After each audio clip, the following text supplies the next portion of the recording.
Mengapa pelapor kasus dugaan pencemaran nama baik dan fitnah terhadap ijazah Jokowi meminta Roy Suryo CS ditahan dan apa bukti yang disiapkan Roy Suryo CS untuk menyangkal sangkaan polisi?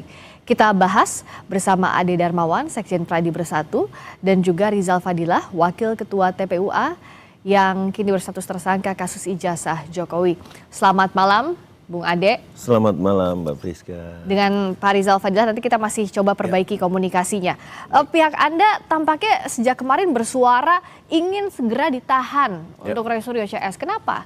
Ya karena gini Mbak Fris, bahwa ini berulang kali ya terlepas naik status dari tahapan penyelidikan saja ke penyidikan itu kan sudah ditemukan ada peristiwa pidana. Kemudian makin jadi itu dalam bulan-bulan pada saat penyidikan itu dimulai. Itu makin jadi, makin terus menerus digaungkan, menganggap diri masih benar, ya, menganggap bahwa apa yang dia lakukannya itu bukanlah manipulasi data elektronik dan lain sebagainya. Kami menyayangkan hal itu terjadi terus sehingga ini memang harus ada ketegasan ya di dalam penetapan tersangka ini harus dilakukan penahanan karena kalau ini dibiarkan terus ini pidana berulang. Ini kami melihat memang nggak ada obat untuk apapun itu kecuali efek jerah. Oke, nah saya tanyakan ini ke Pak Rizal. Kalau dari Bung Ade dan kawan-kawan mendukung agar Roy Suryo CS segera ditahan. Apa menurut Anda sudah cukup bukti Pak Rizal untuk melakukan penahanan terhadap Roy Suryo CS?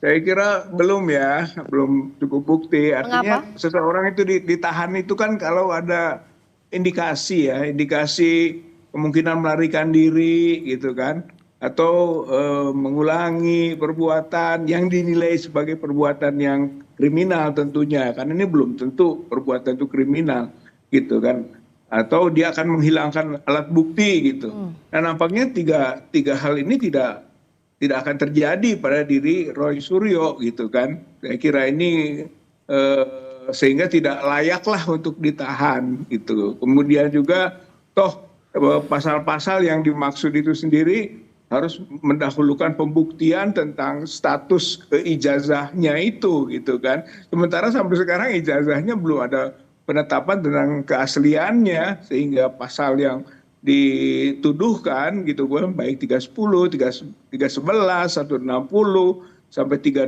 ITE, 35 ITE itu tidak relevan gitu dan tidak bisa nyambung kepada proses pembuktian apalagi sampai penahanan gitu kan. Oke, jadi soal yang penahanan tadi disebut Pak Rizal tidak memenuhi unsurnya, misalnya melarikan diri ataupun menghilangkan alat bukti tidak terpenuhi, Bung Ade. Jadi bukan begitu pengertiannya Mbak Fris ya, bahwa syarat-syarat penahanan itu ya kenapa bisa dilakukan penahanan tentunya sesuai dengan KUHP bahwa penahanan itu dilakukan bila mana ya kan ditakutkan melarikan diri. Dengan alasan-alasan itu, terus kemudian menghilangkan barang bukti, ya. Apa perlu sampai ditahan tadi pertanyaan bahwa apa yang disebutkan Bang Rizal Fadilah, semua pelaku tindak pidana secara luas, secara umum, se-Indonesia, itu pasti semuanya tidak ingin ditahan. Itu sudah hukum alam, bukan hukum KUHP itu. Itu selalu ada alasan dalil yang membenarkan suatu atau pembelaan terhadap dirinya untuk dilakukan upaya paksa. Karena ini kan upaya paksa ya. Nah, tetapi ada satu hal di sini yang kami perhatikan bahwa kenapa ini harus dilakukan penahanan. Pertama pidana berulang tadi. Ya, perbuatannya itu diulang terus. Tidak ada efek jerah. Ya. Dalam hal apa berulangnya? Dalam hal bahwa gini, saya ambilkan analogi sederhana. Dikatakan bahwa ijazah tidak pernah ada. Yang ditayangkan di Mabes Polri itu kan ijazah. Kalau ditunjukkan kepada Roy Suryo CS, iya belum pernah ditunjukkan kepada Roy Suryo CS. Karena Pak Roy Suryo CS ini bukan mau melihat ijazah. Tapi mau memegang, mau meneliti. Sementara dia bukan peneliti yang ditunjuk oleh negara, ya, memiliki diakui oleh negara bahwa Anda adalah peneliti yang sah, ya kan? Ini persoalannya di situ. Jadi bukan mau supaya ditunjukkan pada rakyat, tidak. Kalau ditunjukkan pada rakyat. Saya akan tanya ke Pak Rizal. Katanya harusnya ditahan karena mencegah pidana berulang, termasuk ijazahnya ini ada, cuma bedanya tidak ditunjukkan langsung kepada Pak Roy Suryo. Anda sepakat dengan ini? Usai jeda di Sapa Indonesia Malam. Kita usai jeda ya Pak ya, kita lanjutkan. Masih di Sapa Indonesia Malam, masih bergabung Rizal Fadilah, Wakil Ketua TPUI yang kini berstatus tersangka kasus ijazah Jokowi, juga Ade Darmawan, Sekjen Pradi Bersatu. Pak Rizal, silakan dilanjutkan. Jadi kalau tadi kata Bung Ade, harusnya ditahan karena takut pidananya berulang. Tapi soal objek ijazah pun ada, tapi tidak ditunjukkan kepada Roy Suryo CS memang. Ya, sebenarnya ijazah itu yang disebut objek itu sudah berulang-ulang terinformasikan kepada publik gitu kan, termasuk juga kepada Roy Suryo, Rismo dan yang lain-lain. Seperti misalnya pada waktu mendatangi KPU gitu kan, KPU di mana ijazah yang dimaksud ini keluar tuh. Yang di KPUD DKI mana ini gitu kan. Begitu juga yang KPUD di Solo gitu. Lalu ternyata akurkan, disamakan dengan apa yang diinformasikan oleh pihak Bareskrim gitu, atau yang oleh Dian Sandi, atau yang oleh pihak UGM, sama semua itu, sehingga layak untuk dikaji dan disimpulkan, dan haknya seorang peneliti yang punya kapasitas tentunya untuk membuat kesimpulan bahwa yang seperti itu begitu dibandingkan juga dengan berbagai ijazah yang lain yang ditemukan, yang begitu mah palsu begitu. Jadi hal yang wajar saja jika Roy Suryo mengambil kesimpulan seperti itu, dan itu belum masuk dalam kualifikasi pidana karena pihak kepolisian sendiri belum sampai bisa menyatakan keasliannya dalam mana otentiknya gitu kan, baru identik saja, belum lagi ada keputusan dari pihak pengadilan tentang status ijazah itu palsu atau asli. Saya kira keadaan begitu memberi kebebasan kepada seseorang untuk menetapkan atau meyakini berdasarkan keyakinan dan hasil penelitian ilmiahnya bahwa ya meyakini itu palsu ya, seperti itu, dan itu belum masuk kualifikasi pidana gitu. Dan itu mesti bisa dilanjutkan dalam proses perdebatan hukum baik di kepolisian, kejaksaan maupun sampai ke pengadilan gitu. Dan azasnya praduga tak bersalah. Kemudian syarat untuk ditahan tadi tidak ada gitu. Apakah akan melakukan melarikan diri, itu kan bisa cegah tangkal. Itu kan bisa menghilangkan bukti, tidak pernah ada indikasi menghilangkan alat bukti gitu kan, sedangkan bukti itu sendiri adalah ijazah yang dimaksud. Lalu akan mengulangi, belum dalam kualifikasi pidana, jadi belum ada pengulangan pidana, belum ada pengulangan tindakan kriminal gitu menurut saya gitu. Oke, Pak Rizal nggak ada alasan dan belum ada pidana di situ. Oh, belum ada pidana. Penetapan tersangka itu bukan peristiwa pidana. Silakan dijawab. Ya. Itu pertanyaan Pak Rizal untuk Anda. Pertanyaan Pak Rizal kan mengatakan bahwa belum ada peristiwa pidana. Saya menjawab, apakah penetapan seseorang tersangka itu nggak ada peristiwa pidana di situ? Atau apa sih syarat menjadikan seseorang itu menjadi tersangka? Apa syaratnya? Diatur di mana dia? Bila mana dua alat bukti itu? Menurut Anda alat bukti minimum itu sudah terpenuhi? Terpenuhi dong. Kan ini kita fair lah. Kita gini Bang Rizal, bahwa kalau kita melihat bahwa tidak ada peristiwa pidana, nah terus penetapan tersangka ini menurut Bang Rizal, sebentar. Yeah. Menurut Bang Rizal, apakah penetapan tersangka ini ngadi-ngadi atau mengada-ngada? Enggak, masih ada upaya hukum gitu yang bisa dilakukan. Tetapi ada nggak peristiwa pidana di situ? Enggak, sekarang boleh saja. Itu menurut pihak kepolisian ini pidana, tapi kalau menurut pihak yang bersangkutan, oh belum, bukan. Oh ya, Kita akan melakukan berhak, upaya, betul, misalnya betul. peradilan, Betul, gitu kan. Begitu ditetapkan sebagai tersangka, menurut saya itu salah, itu nggak masuk pidana. Mengada-ngada ya, Polda Metro ya. Kan bisa nanti diuji oleh pihak hakim di pengadilan, betulkah gitu kan penetapan tersangka itu atau tidak. Jadi belum clear gitu dan belum bisa diterima oleh semua pihak. Karena itu baru sepihak gitu. Makanya ada upaya hukum gitu Pak Ade. Kalau menurut saya hak juga pihak Pak Roy dan teman-teman yang lain untuk melakukan upaya hukum sampai pada kualifikasi tadi. Baik itu sampai status tersangka maupun ditahan, itu semuanya bisa dilakukan upaya hukum gitu.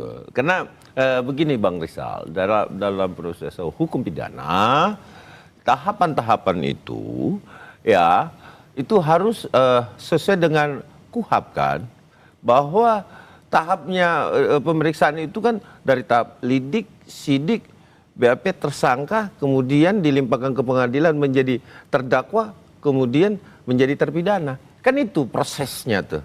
Itu proses rangkaian yang terjadi pada itulah hukum pidana kita kan. Itulah hukum pidana kita. Paham.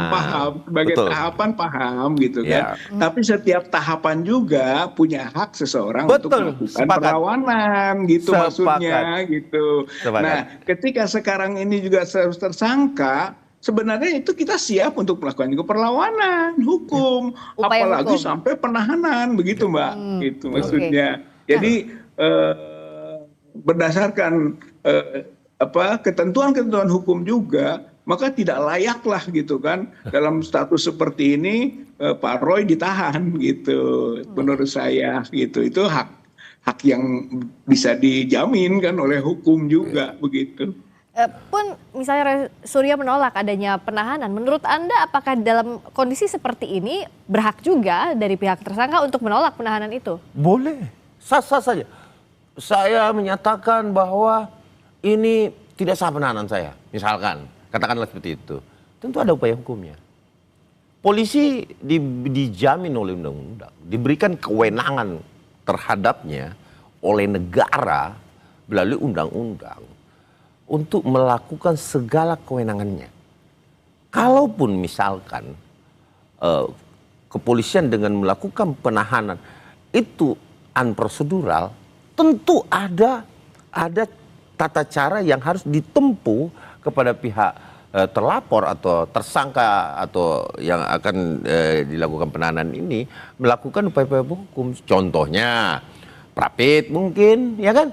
Nah itu diberikan seluas-luasnya untuk mereka membela diri, ya. Jadi saya rasa ini belum berakhir. Penahanan Roy Suryo pun ini bukan hal yang berakhir kalau untuk pembelaan, ya. Masih banyak tahapan, mulai dari P21-nya nanti mungkin dalam penelitian itu juga bisa lakukan keberatan-keberatan hukum sebelum naik ke peradilan, ya, setelah P21. Nah di situ ini saya kasih inilah tata cara mungkin kalau Bang Rizal pasti paham itu bahwa apa yang dilakukan bila mana sudah naik ke tahap kejaksaan, apakah ada permohonan-permohonan yang dilakukan misalkan seperti ekspos dan lain sebagainya, itu upaya hukum semua tuh. Monggo silahkan dilakukan upaya hukum secara maksimal karena saya yakin betul bahwa Polda Metro, kejaksaan nantinya juga akan sangat profesional karena ini adalah kasus yang menyita perhatian publik. Ya, perhatian publik di mana ini sudah bukan publik Indonesia saja, Mbak Friska. Jadi, sampai ke luar negeri. Menurut Anda harusnya apa yang dilakukan sekarang? Ya, tahan. Oke, kalau menurut Pak Rizal, apa upaya hukum yang disiapkan sekarang? Kalau menurut saya mah tidak gitu ya, wajar lah gitu kan, tidak perlu ditahan karena tidak ada syarat-syarat hukum yang membuat penyidik itu harus melakukan penahanan. Betul, itu adalah kewenangan, betul, sepakat itu Pak Ade ya. Itu kewenangan dari pihak penyidik untuk melakukan apapun dalam pengertian menahan misalnya gitu kan. Tapi juga dihindari kesewenang-wenangan gitu. Dari sesuatu kewenangan bisa bergeser ke sewenang-wenangan. Itulah yang kita awasi bersama gitu. Disebut dengan profesionalisme itu betul kita jaga.